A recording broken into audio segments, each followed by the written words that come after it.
Well, happy Monday morning to everybody, if there is such a thing for folks out there. We are at the next date in the American League replay. We're at June the 12th. There were two games on June the 11th. I went ahead and played those offline to get them out of the way so we can start fresh this week with a brand new slate of games. There's actually 8 games on the schedule this week because there is a doubleheader between the White Sox and the Twins. But of course, going east to west, and I've got a little bit different setup. I don't know how it's going to work because I did a chat on Saturday.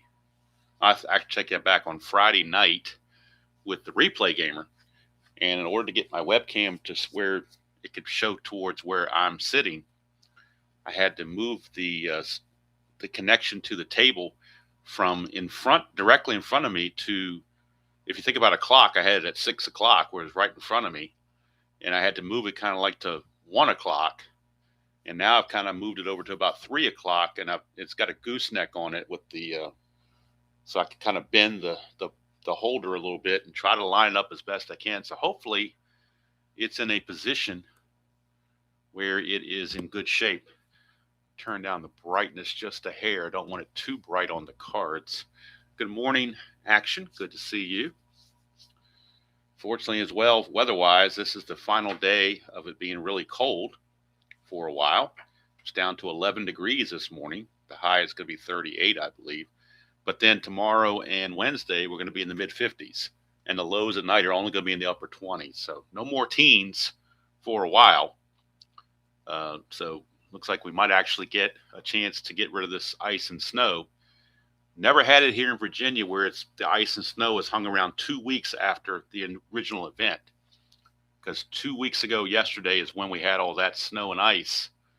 And it's still here because the temperatures have been so cold, nothing's melted. But 2 days in a row of being in the 50s, I think that'll take care of that. In fact, Tuesday night, the low is only going to be in the 40s. So should be some serious melting there. And I would think by Wednesday afternoon, everything would be gone, which would be a wonderful thing. Haven't seen the grass in a long time. Would be nice to see that. All right, so we are at the game number 402 on the replay from Memorial Stadium in Baltimore. Memorial Stadium is symmetrical. Singles 1-3, home runs 1-11, both left and right. Toronto won the real game 8-5. It's going to be Jim Clancy taking on Mike Boddicker. That is the pitching matchup. There are a couple of notable starters that are on the bench for this game, one for each team. Jesse Barfield is on the bench for the Blue Jays, and Rick Leach will take his spot in right field. Eddie Murray gets the game off, and they moved Ray Knight from third to first base, and Rene Gonzalez will take over at third base. So Ray Knight's going to fill in at first base. Murray is on the roster. He can pinch hit, all that good stuff. But for whatever reason, Cal Ripken Sr. says we want to give Murray a game off. Well, I mean, you can't play, unless you're Cal Ripken, you're not going to play all 162. So kind of makes sense a little bit. All right, Clancy enters the game 8-2. Boddicker enters the game 3-7. Those replay numbers. Boddicker's wild pitch is a 9. His balk's a 0.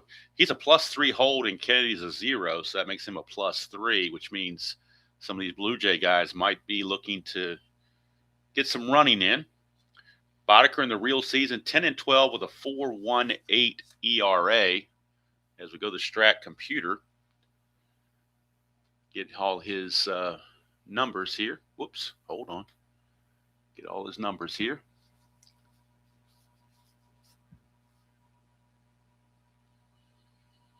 Hey, Kathy, haven't seen you in a while. It's good to see you. Hello, Dan. Dan, I don't know if you're happy to hear this or not, but I might be getting back into Fall Classic. So Replay Gamers kind of scratched that itch for me now, or got that itch going. So I may be, it's been a couple of years since I played Fall Classic, but I might be trying to get back into it. So I know if I remember correctly, you are a Fall Classic fan and are really, adept at the rules. So I'm going to have to basically relearn the game all over again. But I want to have an alternative to Strat-O-Matic, just have something different to. Is it possible for Ripken to be injured? Well, I do ask play lineup, so the most anybody could be injured is for the game only. One game, for the current game.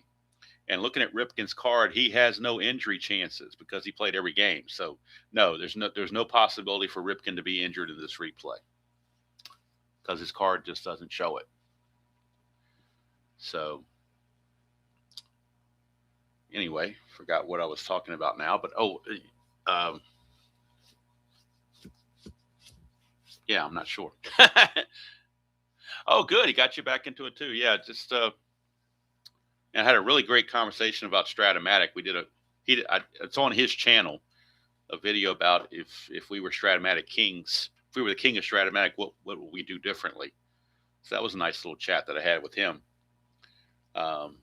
He is, I will say that Replay Gamer is probably one of the more congenial gentlemen I've run into.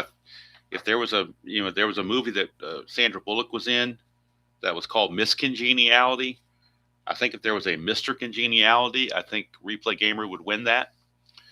Somebody did a meme of him as Mr. Rogers, and I think that fits pretty well.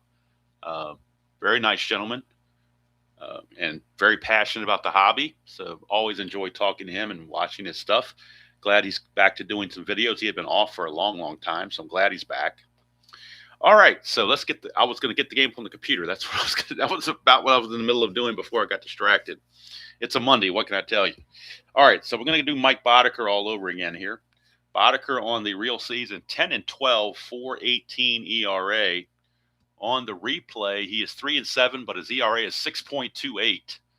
90 innings pitched, 105 hits, 33 walks, and 73 strikeouts. So he's been feeling it a little bit.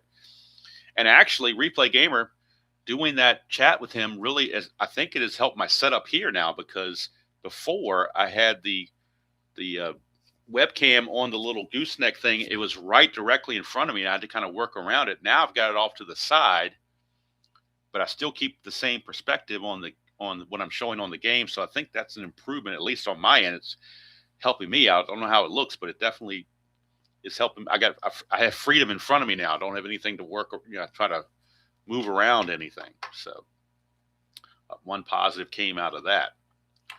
All right, so the Blue Jays are 37-20. They are tied for first place with the Brew Crew. So important game for them. And, of course, the lowly Orioles just playing out the season, but they're going to try to be spoiler. So, all right. So, but I'm thinking about Dan. Normally I would buy the Strat-O-Matic set when it comes out on Strat-O-Matic opening day, but I'm thinking this time around I might, because I've got so much Strat-O-Matic, I really don't need any more. So I'm thinking about taking that budgeted money for that and buying a fall classic season, maybe like 1967 or 69, something in the 60s. I'm thinking about it, so we'll see how it happens. Me and spending money don't always get along very well, so kind of hard to part with it sometimes. Hello, Tim. Good to see you. All right, so before we have the first pitch, of course. Oh, you know what I forgot to do? I did all this stuff, all this rearranging and getting everything reset up, and the one thing I got to bring out was dice. What a strange thing to forget. Well, very conveniently, I can just go grab these dice real quick. And while I'm thinking about it, we're going to get Baltimore Oriole colored dice, since they are the home team. Fortunately, my headset has a long cord on it, so I can step back and get these Baltimore Oriole colored dice for us. But before we roll any dice, for the ceremonial first pitch, we have the ceremonial first sip. And Kathy, this is good coffee. Haven't seen Mr. Gudeman in a while. I hope he's doing well. I know he had been not feeling that well, but hopefully he is doing well. Whatever his situation is right now, hopefully he's in good shape. All right, so Tony Fernandez will lead things off. Whoops. Start dropping dice and everything here. Fernandez on the replay, doing very well, hitting .354, 2 homers, 21 driven in. He hit .322 in the real season. And we are underway from Baltimore. It's a 1-6 for Fernandez, and that's trouble. 1-2 is a triple. That's an 11, so it'll be a leadoff double for Tony Fernandez. And on the replay for Fernandez, that is double number 18. He had 29 of them real world. That's his 18th double. So Boddicker in trouble early, and here comes Lloyd Moseby. Moseby hitting .329 on the replay, 17 homers, 56 runs driven in. He hit .282 in the real season. 5-9, and that's going to be a fly ball center field. One away. And that'll bring up Rance Mulliniks. Mulliniks playing as the designated hitter in this game. Hitting .352 on the replay. 6 homers, 22 driven in. He at .310 real world. So Mulliniks, seeing what he can do. 2-6, and that's a double, 1-19, and that's exactly what it is. So a double for Rance Mulliniks, and the Blue Jays take a 1-0 lead. Blue Jays win this game. They will take control of first place by a half game of the Brewers. Mulliniks, his 9th double of the replay. He had 28 of them in real world. That's his 9th double. And that'll bring up George Bell. Again, Jesse Barfield getting the game off. So George Bell, the batter. Bell hitting .299, 20 homers, 55 driven in. He hit .308 real world. Boddicker in early trouble. That's a 2-11. And that's a fly ball right field, and that'll be 2 away. Mulliniks won't try to go anywhere. 2 down for the catcher, Ernie Whitt. Ernie Whitt hitting .302 on the replay, 7 homers, 24 driven in. He at .269 real world. This is a clutch situation. And for Ernie Whitt in the clutch, he will gain a hit here on 2-11 and on 2-2. Everywhere else he is neutral.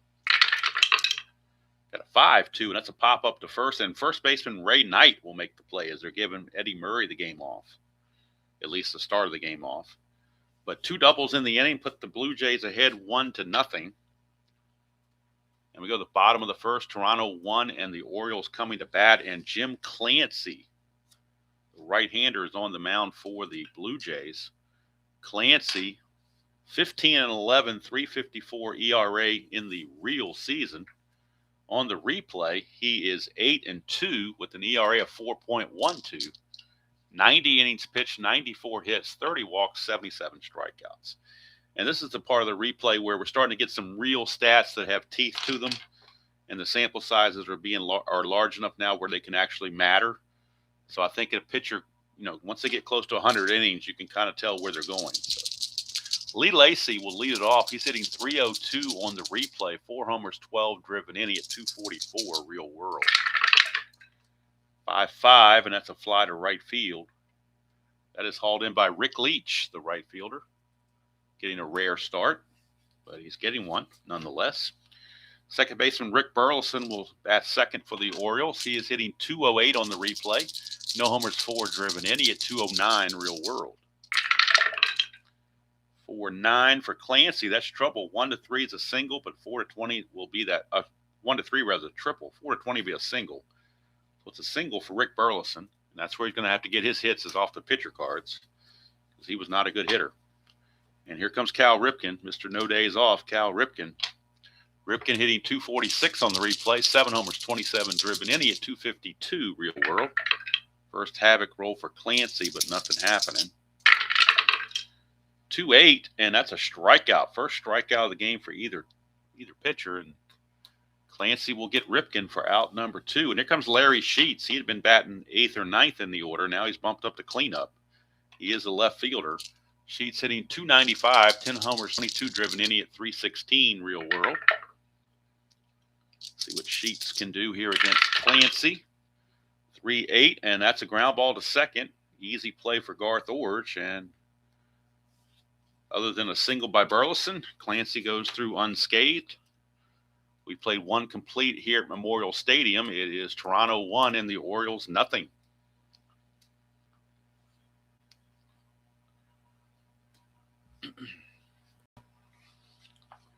So Boddicker comes back out, and he'll be facing Willie Upshaw, Rick Leach, and Kelly Gruber. Upshaw, the one guy on the Blue Jays that is struggling. He's only hitting 209 on the replay. 2 homers, 18 driven in. He hit 244 real world. 5-8, and that's going to be a strikeout for Boddicker. There's a dot there, but obviously he's not tired yet. So Upshaw is out of there. 1 away, and here comes Rick Leach, subbing for Jesse Barfield in this game, playing right field. Leach hitting 289 on the replay, 2 homers, 8 driven in, just 45 at bats. He is 282 real world. 6-5 to the lefty is a fly ball to left, and Larry Sheets will take care of it. 2 down. So 2 up, 2 down for Boddicker. And that'll take us to third baseman Kelly Gruber. Gruber hitting 336 on the replay is really, to bar an Olympic term, is really above his fastest skis here, hitting 336, 7 homers, 23 driven in. He only hit 235 real world. 4-9, and this time he will strike out. Strikeout number 2 for Boddicker. 1, 2, 3 go the Blue Jays here in the second.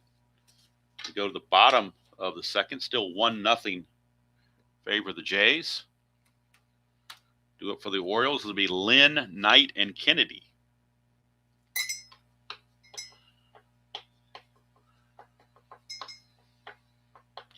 Good morning, ball guy. Good to see you. Tim, hope that Clemente replay is going well for you. So we'll keep an eye on when they upload. All right, here's Fred Lynn. Never a shameless plug. It's a shame if you don't plug something. So I encourage anybody that's a content creator to plug whatever they're doing, because we're a whole community and we try to support each other. All right, 224, the replay average for Fred Lynn, hitting 16 homers and 34 driven in, 253 on the replay. 310 for Fred Lynn is a fly to center. Mosby will take care of that. 1 away.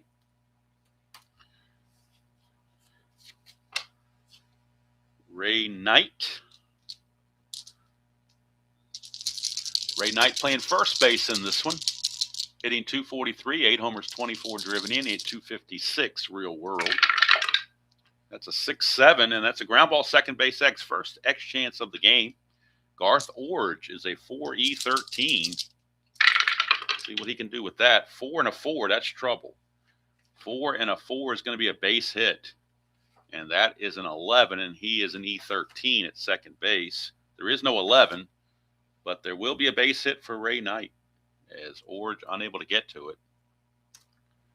Knight, of course, no threat to run, so he will not be held. And here comes Terry Kennedy, the catcher. Kennedy hitting 230, 11 homers, 25 driven in. He at 250 real world. The old havoc roll and nothing happening.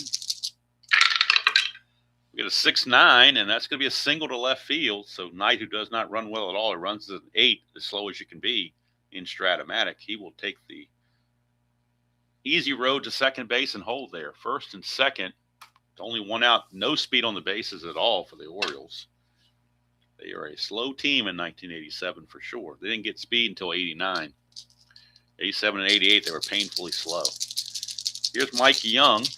He is the designated hitter. He's hitting 239, 4 homers, 13 driven in the replay. Hit 240 real world. So just a percentage point off his numbers. 5-7, switch hitter batting left. That's a ground ball shortstop X. Tony Fernandez could turn 2 here. He's a 1E17, wasn't holding anybody on, so he keeps his 1. We get a 1 and a 9. See if that's enough for a G1. 1 and a 9 is a G1, so with no error, it'll be a double play. And actually, it'll be a Giovanni's Tailor Shop tailor-made double play. That's a 12, and he is an E17 at shortstop. There is no 12, so it will be a 6-4-3 Giovanni's Tailor Shop tailor-made double play to end the inning.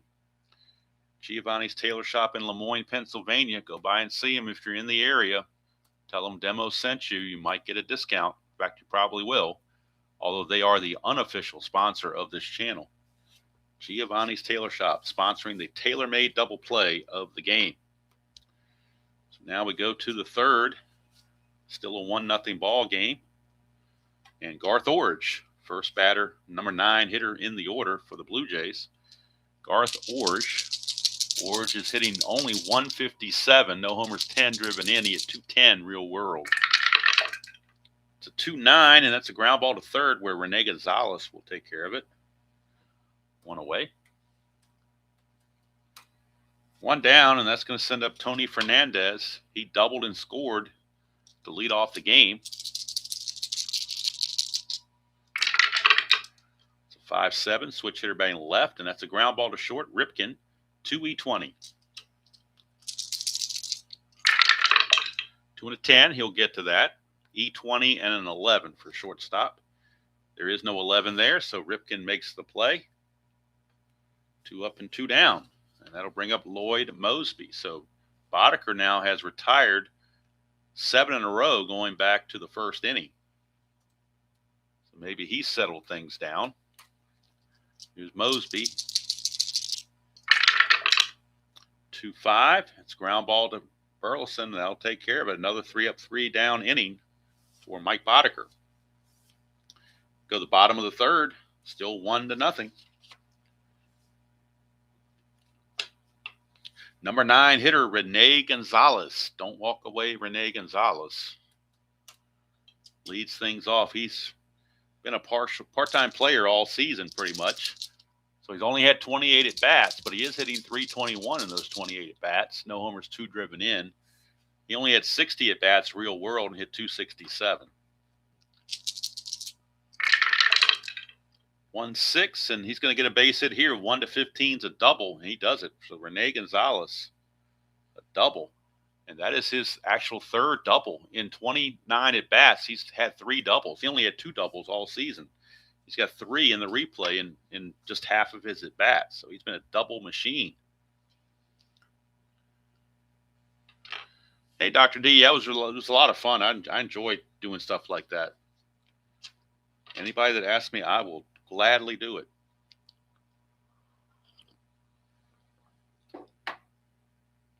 Although you had to painfully look at my mug. That was the only downside. All right, here's Lee Lacy.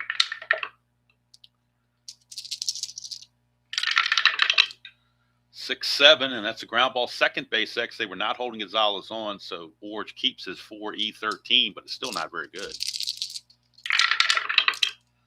Ooh, 4 and a 5. That's trouble. It's probably a base hit. In fact, I guarantee it is. And it certainly is. It's a single 1 star. That is a 9, and he is an E13. No 9 there, but it's a single 1 star. It'll put runners at the corners with nobody out.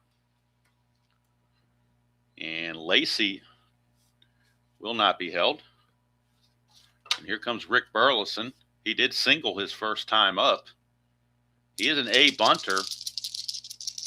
Chance to maybe bunt Lacy over to second will keep Gonzalez at third, and the bunt is strictly to move Lacy to second base.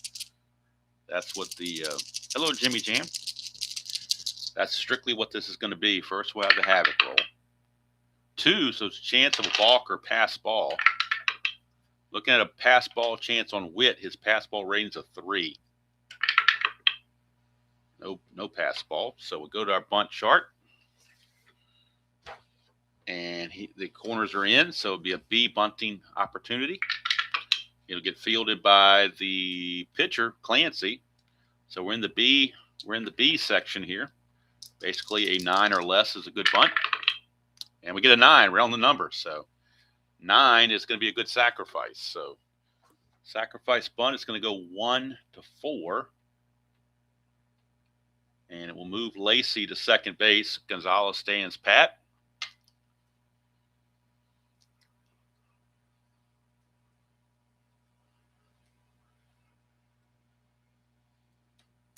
So 1 away with runners at second and third. The infield for the Blue Jays.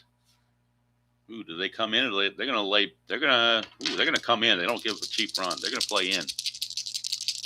They will play in against Cal Ripken. But a base hit by Ripken can score 2 runs. 5-5, but it's a fly ball to right field, and it's a C, so not deep enough to score the run. So Gonzalez will have to hold. 2 down, and now it's going to be up to Larry Sheets in a clutch situation. Sheets in the clutch does come through quite a bit. In this column 3, he gains 3 hits. 3-2, 3-6, and 3-10 are all hits for him in column 3. That's another 2. Chance for a balk or pass ball again. This time we're looking at the balk rating. Clancy's balk rating is a 2. So there is no balk. So here comes Larry Sheets. 5-10, and that's a ballpark single check. First ballpark roll we've had today. Ballpark single check. It's only a 1-3, and that's a 10. So it's just a fly to right, and that will end the inning. So the Orioles had a chance, but couldn't cash in. Second and third, only 1 out, and they get a shallow fly to right and then a regular fly to right, which was the 3rd out, so it didn't matter how deep it was. So we go to the 4th. Still 1-0. And Rance Mullenix, the batter.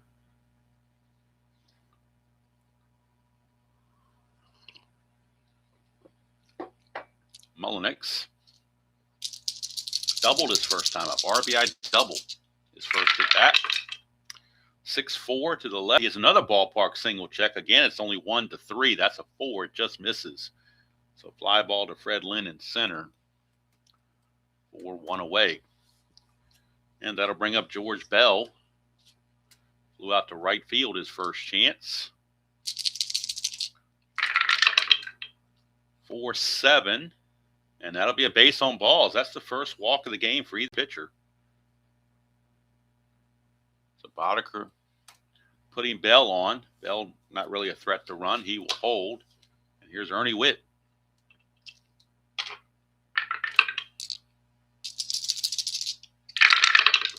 That's a 2-6 for Witt, and that is a pop out to the first baseman, Ray Knight. 2 down for Willie Upshaw. Upshaw struck out his first chance, the only strikeout for actually the first of the 2 strikeouts for Boddicker.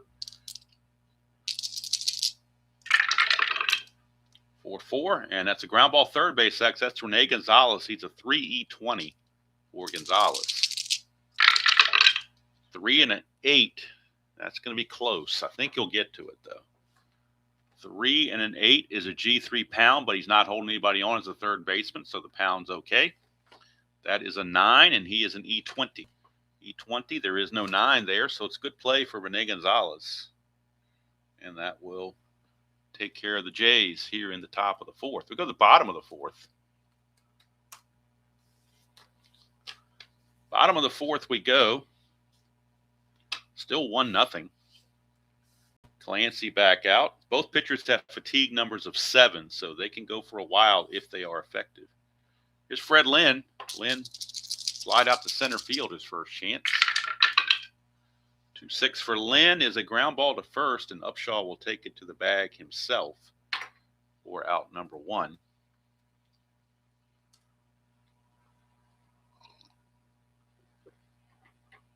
Oh, that is some good coffee on a Monday morning, I can tell you that, especially when it was 11 degrees this morning. All right, here's Ray Knight, first baseman. Singled his first chance. 1-7, and this time he will strike out. And for Clancy, that's only his 2nd strikeout. Both pitchers with 2 strikeouts in the game. So Knight is out of there. 2 down for Terry Kennedy.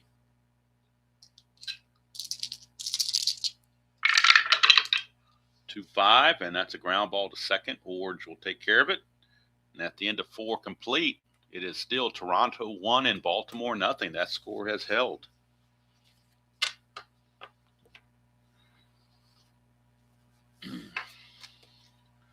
So Boddicker back out, and he'll be facing the bottom of the order, Leach, Gruber, and Orge. Leach, Gruber, and Orge. 2-5, and that's going to be a ground ball to third where Gonzalez will take care of it. 1 away. 1 down for Kelly Gruber.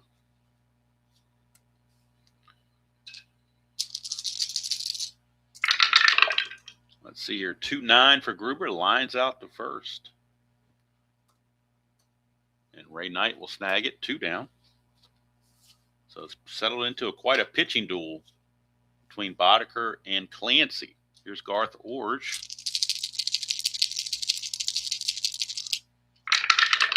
Whoa, we got hopping dice. Dice must have thawed out enough where they can start hopping. We got a 3-5 for Orge, and that's a ground ball to third.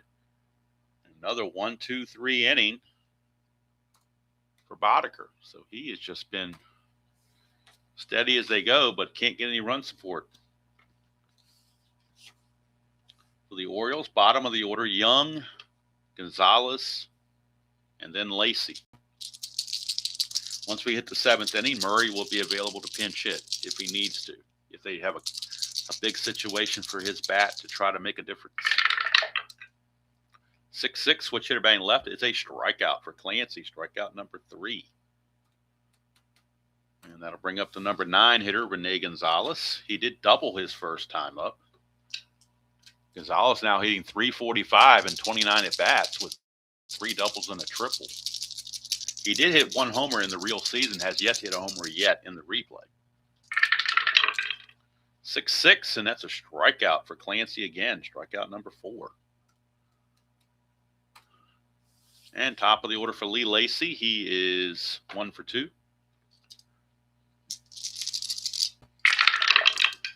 6-8, and that's going to be a base on balls. That's the first walk issued by Clancy rather. 2-out walk, but Lacey's not going to go anywhere, I don't believe. And Rick Burleson, your batter.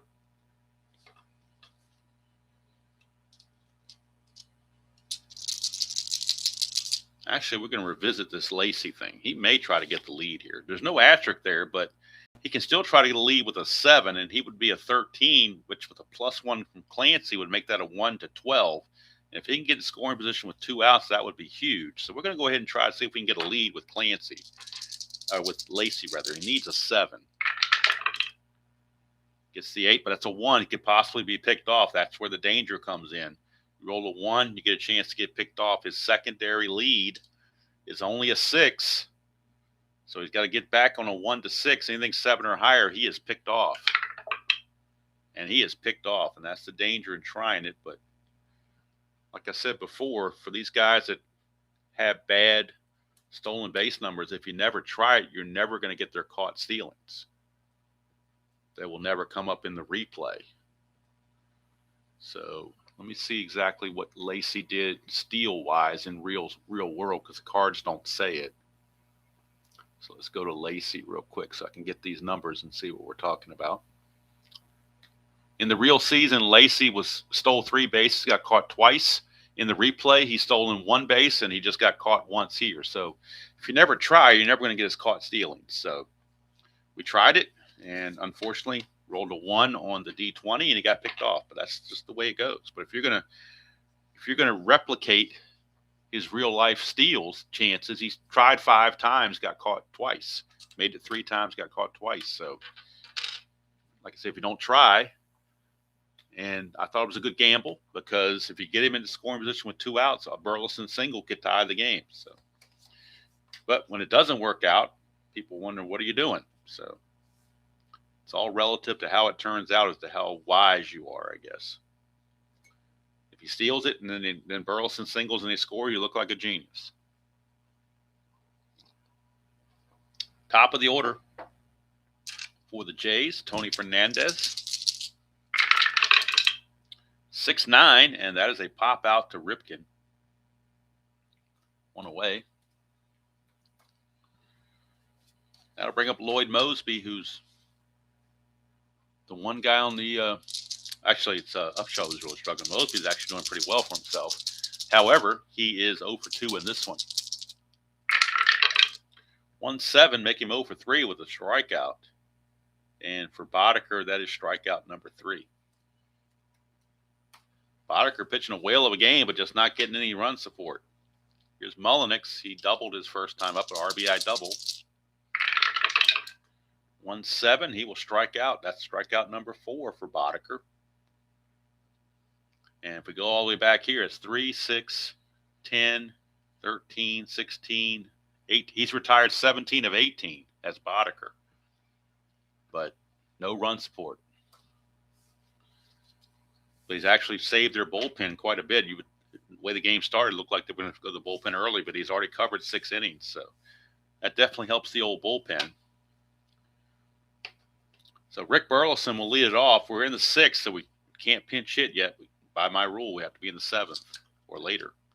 So Burleson will have to hit. He is 1 for 1 with a single and a sacrifice bunt. Hello, Mike. Good to see you. Burleson 6-4, and that's a pop out to third, where Gruber will take care of it. 1 away, and that's going to send up Cal. Cal is 0 for 2.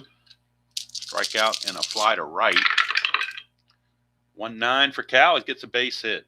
So Cal Ripken with a base hit. And no, we're not going to have Ripken try any kind of a steal. Here's Larry Sheets. In fact, he won't even be held.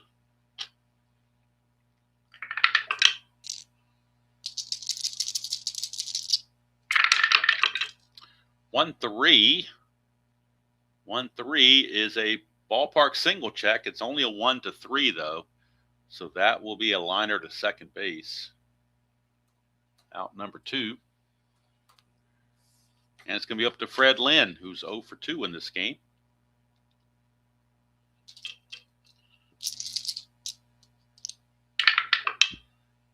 One chance for a wild pitch on Clancy. His wild pitch rating is a 10. And that's an 8, so that will be a wild pitch, and that will put Ripken in scoring position. So Clancy uncorks the wild pitch. And I don't know if Strat gives his numbers on those. Let's see. Let me check the computer here and see if they give what his numbers are on wild pitches. Let's see here. Does it show anything? Not that I can see.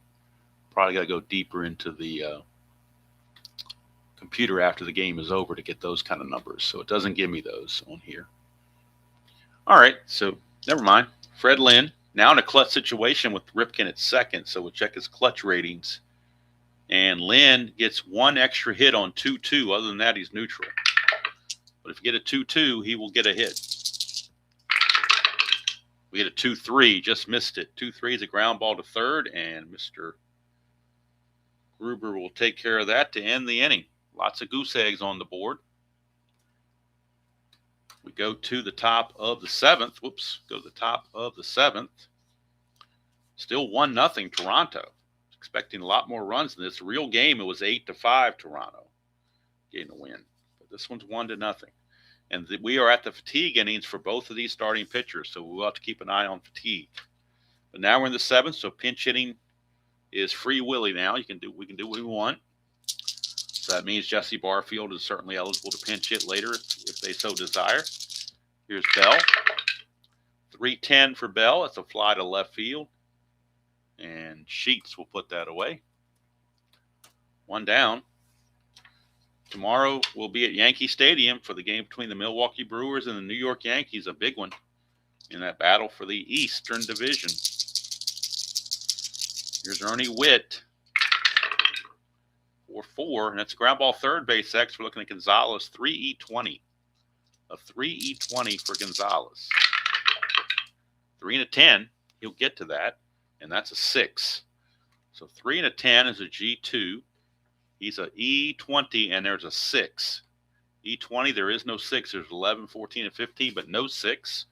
So it's a good play for Gonzalez. And I'll tell you what, if this score holds up, Mike Boddicker is going to be one of the toughest luck losers in this replay. He's already 3-7. He's about to go 3-8, but he's pitching very, very well. Here's Upshaw. 3-6, and that's a base hit for Upshaw. 2-out single, and Upshaw might be looking to run. Modiker with that +3, and with a runner at first and 2 outs to get him into scoring position would be huge. So he needs a 3 through 7 to get the jump. 9 or 10, he's picked off. That's a 6, so he gets the lead. He starts as a 15, being held as a 13, but then the +3 makes it a 16. 1-16, the T rate on Kenny is only a 2, so not much danger in throwing through. 1-16, he's in there. And it's a 20. Got caught stealing. Wow, how do you figure that? The devil die strikes again. Ripken puts on the tag, and that's going to end the inning. Well, you had a 80% chance, and you roll a D20. What are you going to do with that? All right, so we go to the 7th inning stretch with the score still 1-0. It'll be Clancy's fatigue inning, and we're not taking any breaks. We're just, the game's been going on. I don't want to jinx it, but it's been going on rather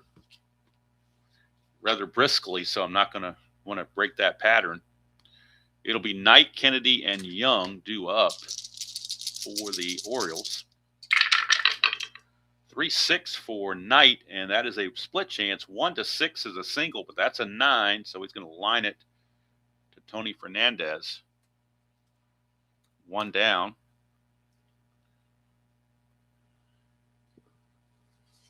And Terry Kennedy, the batter. Kennedy 1 for 2.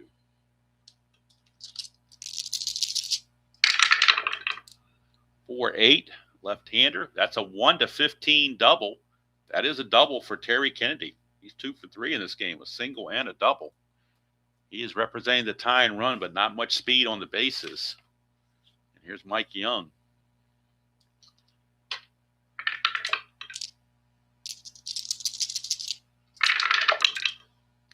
Four, 8, switch hitter batting left, and that's the same roll I think we just had before. It's another double, and we got a tie ball game. Back-to-back doubles has tied this game at 1 apiece. Now the Toronto bullpen might start to stir a bit. Gonzalez is up, but do we pinch hit for Gonzalez is the question. Well, he's hitting .333 on the replay, hit .267 real world, so I think we're going to keep Gonzalez. I think the guy we're going to pinch hit for is Burleson. So we need to have Gonzalez to play second base. So they're going to let Gonzalez hit. That's a 1. Chance of a wild pitch on Clancy, 1-10. And it's another wild pitch, and that's big. That puts the runner at third base with less than 2 outs. The infield will be forced to come in. Havoc rolls are coming around big time now for Clancy. Infield for the Blue Jays is in. Young at third with 1 out. It's a 4-7, and that's a ground ball to Fernandez at short. He's a 1E17. 1-20, G1, so the runner's going to have to hold. That's a 12, and he is an E17. There is no 12 there, so it's a ground ball to short with the infield in. Mike Young had to stay right where he was. So now, 2 away. Clutch situation for Lee Lacy. Lacy in the clutch. Gains a hit on 1-5 and 1-10. So he gains 2 extra hits there in that column 1.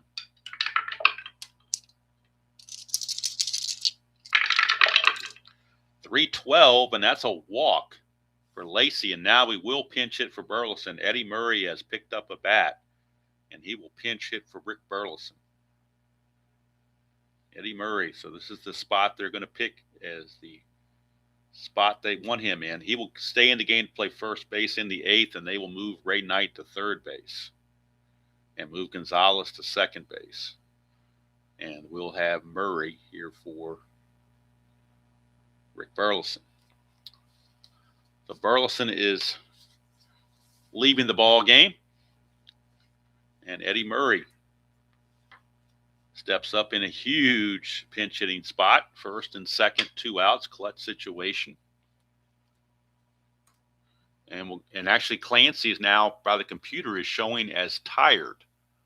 So the Blue Jays may be going to the bullpen here. Don't know if you want a tired Clancy to be facing Eddie Murray or not. Might be too big of a thing to do that. So we'll go to the bullpen for the Blue Jays. Let's see who they might want to go to. Gary Lavelle is a possibility. So they're going to go to Gary Lavelle out of the bullpen. They don't trust Jim Clancy to be with the fatigue. If he hits a dot, then he would give up a hit. He's got 2 dots here right at 6. Those strikeouts would turn to hits. So they're going to go to the bullpen for Gary Lavelle. Make Murray turn around, bat right-handed. So Gary Lavelle be coming on. He is one of those computer card guys because he didn't have enough innings pitched to be carded in 87. He only had 32 innings pitched. So Lavelle is a +1 on the holds, same as Clancy. So we'll get the numbers on Lavelle. On the real season, of course, he was 2-3. And it'd be nice if Strat did this for all the cards. That's something me and Replay Gamer talked about. They could do, there's room here to put the stats here, just like they're on the back. So you don't have to flip the card over to see the stats. If they could put a little line here like this, that would be beautiful. But right now, 2-3, 5.53 ERA and 1 save. On the replay, he is 2-0 with the no saves, but an ERA of 9. 4 innings pitched, 4 runs allowed, 4 earned runs allowed, 7 hits, 5 walks, and 6 strikeouts.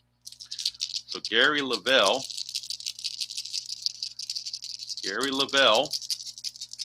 trying to get out of this, facing Eddie Murray. Murray on the replay is hitting an even 300, 13 homers, 35 driven in 233 at-bats. On the real season, he hit 277. It is a clutch situation. Murray against the lefty in the clutch will lose a hit on 1-3. And that's it. Everywhere else is neutral. So Lavelle trying to get out of the mess, keep the game tied. 5-9. Switch hitter batting right-handed is a base on balls. So the inning continues and the bases are now loaded. And Cal Ripken is your batter. In the clutch for Ripken against a left-hander, he gains 2 hits, 2-2 and 2-9. Bases are loaded. 2 outs. A 2-9 for Ripken is a ground ball to short, and that will do it. That will end it. Lavelle gets out of the mess. So we go to the 8th. We're tied at 1 apiece.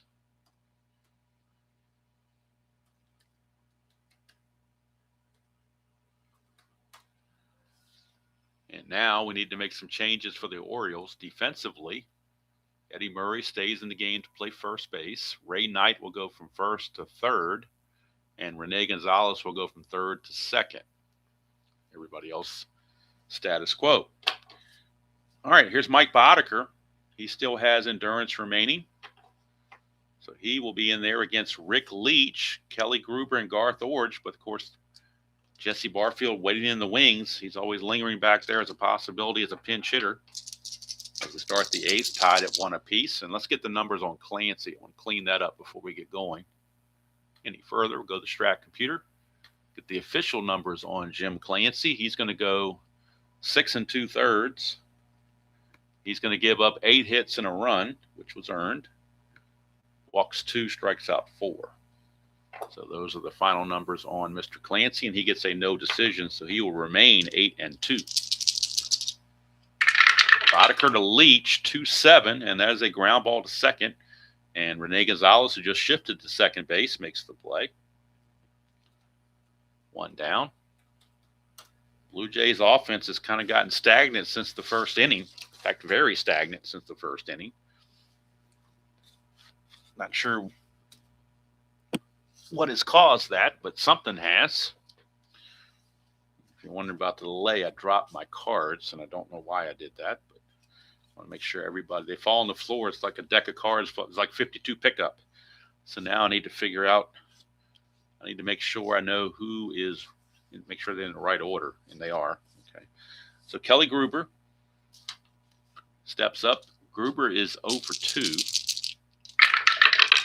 6'4", and on Boddicker, 6'4" is a catcher X. So we're looking at Kennedy. He's a 4E4. Fortunately for the Orioles, no one's on base, so there's no wild pitch or pass ball possibilities. 4-11 should be a foul out of some sort. Might be a PP. Who knows? Oop, wrong chart. Help to get the catcher chart out here. So for the catcher chart, a 4 and an 11 is a PP. There it is, a pop out. That's an 8, and he is an E4. There is no error there, so it's just a P/P. And with nobody on base, that relates to a pop-out. So 2 down for Garth Orge. He is grounded to third base twice.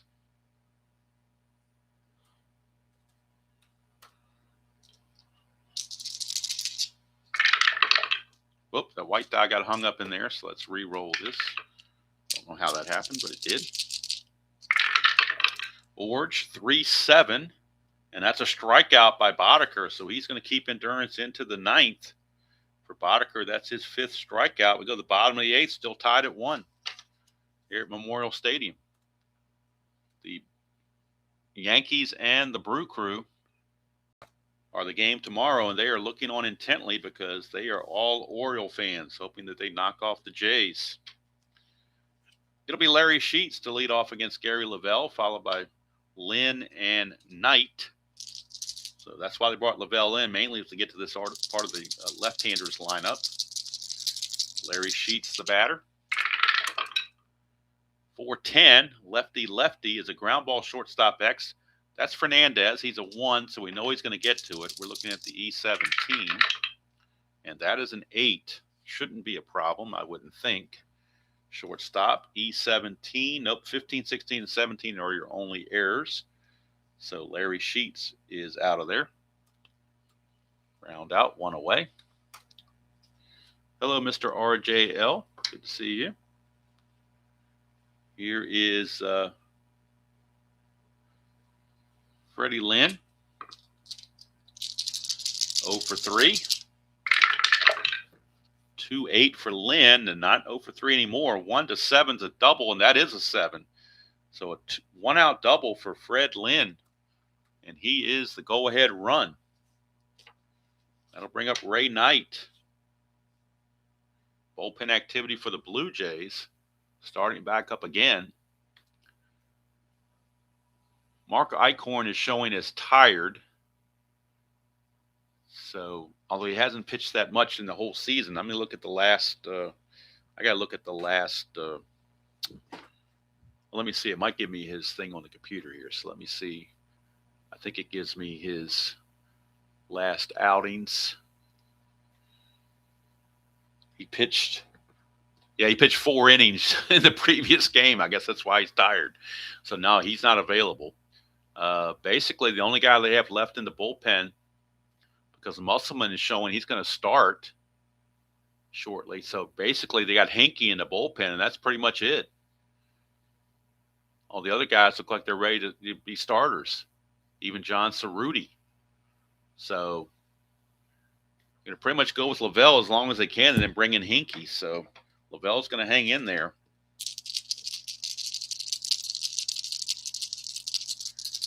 So Knight against Lavelle. That's a 1-8 for Knight. And that's a home run, 1-8. And that's a 1. It's gone. Ray Knight, look at that.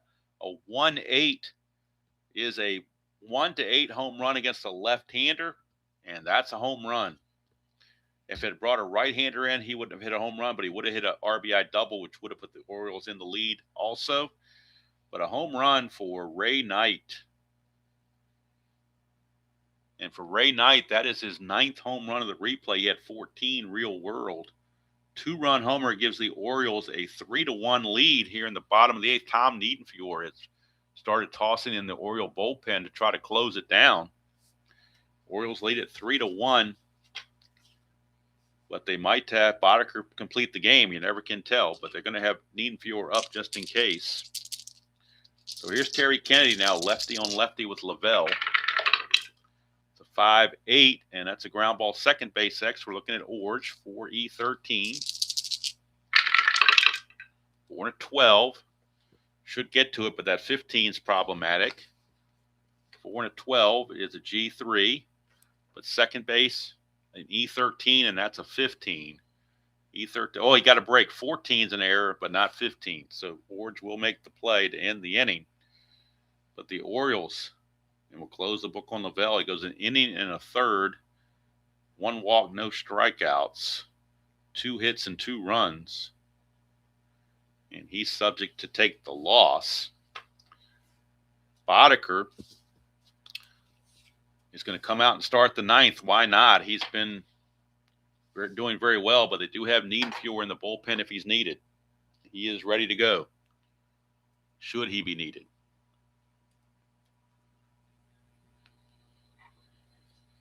Oh, that's only 2 outs. My bad. That's only 2 outs. My bad. Got premature here. Good thing the computer's keeping me straight.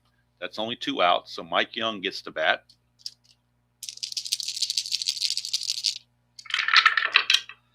3-6 for Young. That's a 1-11 single. That's a 12, though, so he's going to line it to short.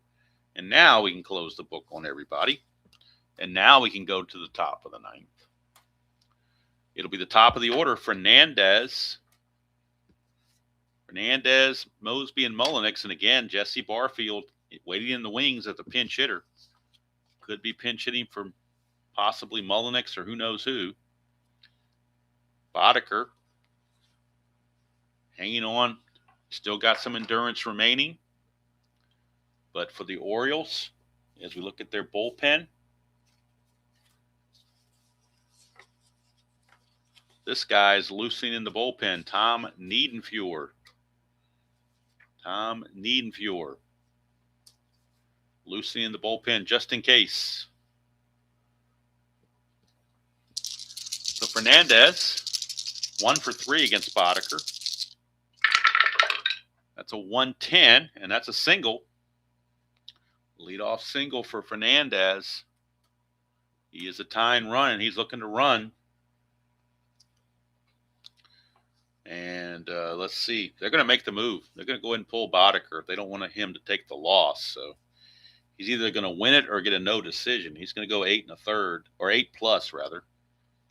And now Tom Niedenfuer will be coming on. He's only a +2 hole where Boddicker was a +3, so it's a little bit better, but not much. Or do they go to the lefty because they got a couple of lefties up here? So they may switch off and go to a lefty here against Mosby. So let's hold the phone. They may go to the one lefty out of the bullpen, Jack O'Connor, and that's what they're going to do. He's a 1-batter specialist. He's also a -1 hold. So that will also help the hold rating in case Fernandez thinks about getting jiggy with it on the bases. So I think that's going to be the better move to bring in O'Connor. This will be the only batter he faces. He's going to face the lefty Mosby because you know they're going to pinch hit from Mullenix. So they will bring in O'Connor. Now Fernandez is going to try to get the lead. He needs a 6 or a 7 to get the lead. If he gets the lead, it'd be an 18. With the -1 from O'Connor, be a 1-15. So let's bring O'Connor into the game. Boddicker gets a nice round of applause from the hometown Oriole crowd. O'Connor on the real season, 1-1 with a 4.30 ERA and 2 saves. On the replay, he is 1-0 with a 2.95 ERA and no saves. And he'll be looking to try to keep Fernandez at first base. 6 or 7 to get the lead. He does not get the lead, so he will hold. And now a lefty-on-lefty matchup with Lloyd Mosby. And Jesse Barfield has picked up a bat and will hit for Mullenix on deck. So here's Mosby, lefty-on-lefty against O'Connor. He's a B bunter. But as the road team, you usually play for the win, not the tie. So, I've already done that. Trying to get the lead. Here's O'Connor, 1-8, and that's a home run, 1-6. That's a 9. It'll still be a double to center field for Lloyd Mosby. Fernandez runs at a 15, being held as a 14, be a 1-14. But with nobody out, they're not going to take any chances. The double by Mosby. And now O'Connor is out of there, and Niedenfuer will be coming on. Tom Niedenfuer is going to be coming on because they have announced that Jesse Barfield will hit for Rance Mullenix. So Jesse Barfield will hit and take over as the DH. So we're going to have Barfield coming on to pinch hit here in the 9th. 2nd and 3rd, nobody out. Infield is in. And Mr. Barfield will get the call. And so will Mr. Niedenfuer. So Niedenfuer will get the call. Coming in for the Orioles. Wheels turning in both dugouts. So Connor gave up a hit, didn't get anybody out. Can't close the book on Boddicker because he's got a lot of stuff to go on. But Boddicker only gave up 4 hits and so far 1 run, but this run is his responsibility. This one is O'Connor's. Let's see, he walked 1 and struck out 5. Just can't complete the runs. So Niedenfuhr 3-5 with a 4.99 ERA and 13 saves in the real season. In the replays, 0-0 with a 3.38 ERA and 2 saves. So Niedenfuhr in to face Jesse Barfield. Infield is in. Second and third, nobody out.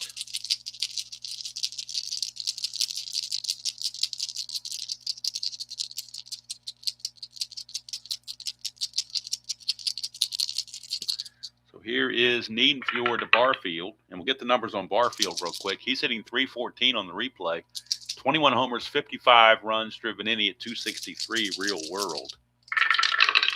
We got a 110 for Barfield, and that's a ballpark blast. 1-11, and that's gone. Jesse Barfield acting like Jack Clark to Tom Niedenfuhr. A 3-run pinch hit home run for Jesse Barfield. And again, perfect call by the Toronto manager to bring in Jesse Barfield to pinch hit in this exact spot. And he comes through with a 1-10 ballpark blast. Devil Die cooperates with the 1. Barfield, who leads the league in home runs, now just hit his 22nd home run in the replay. It's a 3-run shot. Home run number 22, RBIs 56, 57, and 58 for Barfield. And now Tom Henke is loosing in the Toronto bullpen, looking to close it out. And the Yankees and Brewers are just dumbfounded how the Orioles let that happen. But that's why they're the Orioles, folks. There's a reason why they're the Orioles. All right, here's George Bell. 2-12 for Bell. Ground ball to Ripken at short. 1 away. And now Gary Lavelle is in line to get the win. Here's Ernie Witt. Now we can close the book on Boddicker. He's going to allow 2 runs, so he gets a no decision. Actually, no, he doesn't. He's going to take the loss. Boy, I forgot about that. They were tied at 1. No, so it was 3-1, so he doesn't take the loss. It's 4-3 now, so the loss is actually going to go to Niedenfuhr would get the loss because he gave up the 4th run. So it would actually be Niedenfuhr taking the loss. A blown save and a loss for Niedenfuhr if the score holds. 4-3 Blue Jays. There's Witt. 6-6 for Witt is a strikeout from Niedenfuhr. Tom Henke ready to go in the bullpen for the 9th for the Blue Jays to try to save it. Here's Upshaw. 6-9, and that is a ground ball back to Niedenfuhr. So the 1 mistake pitch by Niedenfuhr, but it cost him. Niedenfuhr going 1 inning, giving up a hit and a run, which was the home run, did get a strikeout. But a 3-run 9th inning by the Jays. And they will now turn it over to Tom Henke to close it out in the bottom of the 9th and literally steal one here in Baltimore. Tom Henke. And he'll be facing Gonzalez, Lacey, and Murray, the scheduled hitters. Might have a pinch hitter for Gonzalez because you could play Wiggins at second if you needed to. So let's bring in Henke and see who the Orioles have on the bench that could possibly pinch hit. They do have Jim Dwyer. Jim Dwyer has actually picked up a bat and will hit for Gonzalez. So Henke is coming on. And on the real season, he was 0-6 with a 2.49 ERA and 34 saves. In the replay, he's 0-3 with a 4.11 ERA and 15 saves. So Henke coming on to try to close it out. He is a 0 hold, which makes everything here a 0. And now Jim, Washer, and Dwyer will be the pinch hitter for the Orioles. He will pinch hit for Gonzalez. Yes. Well, because they brought in O'Connor. They brought in O'Connor to face Mullenix. Or they had O'Connor in the game, and Mullenix was a lefty. So they pinch hit with Barfield, but then the Orioles countered by taking O'Connor out and bringing in Niedenfuhr, and that is when Barfield went deep off of Niedenfuhr. All right, so Jim Dwyer is your pinch hitter for Gonzalez.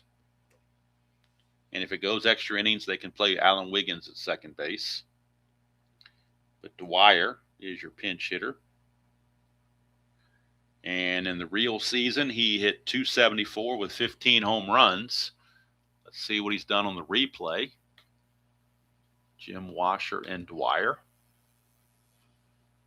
On the replay, he's hit .282, 6 homers, 13 driven in. So it is Dwyer taking on Tom Hinkie.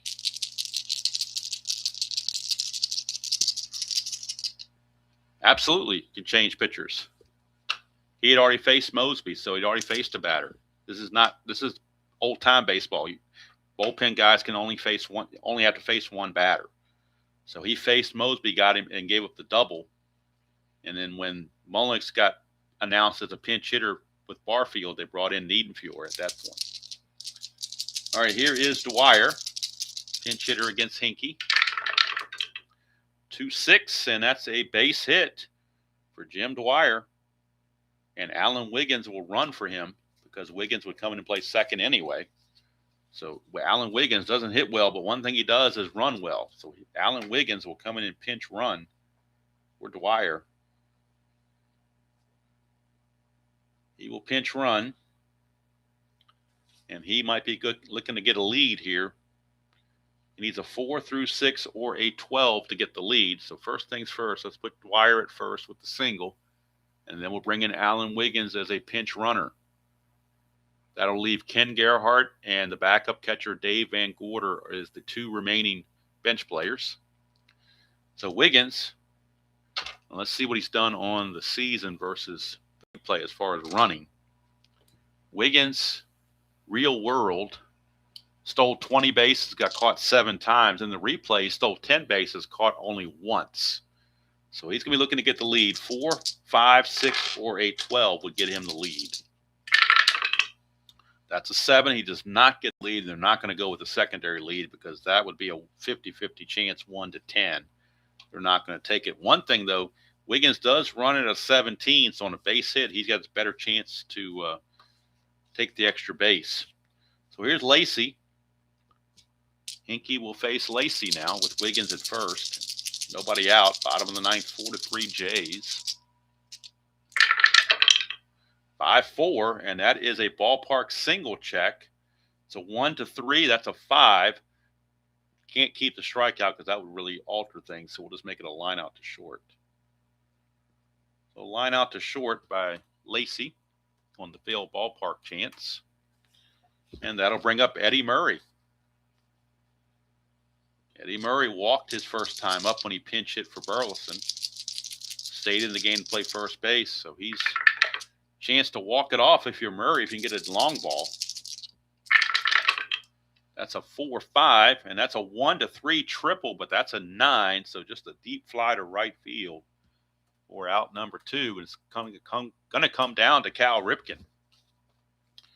Ripken, the last chance for the Orioles against Hinkie. Hinkie going for save number 16. He had 34 of them real world. 210 for Ripken is if the runner had been on second base, it would have been a clutch hit. Had he stolen second base, this would be a tie game right now because that would turn into a clutch hit. But with the runner at first, it's not a clutch hit. It's just a fly to left, and the Blue Jays win it by the score of 4-3. Tom Hinkie hangs on and gets his 16th save. Oops, he did allow the one hit, didn't he? Did allow the one hit to Dwyer. Pinch hit to Dwyer. But that's it. No strikeouts.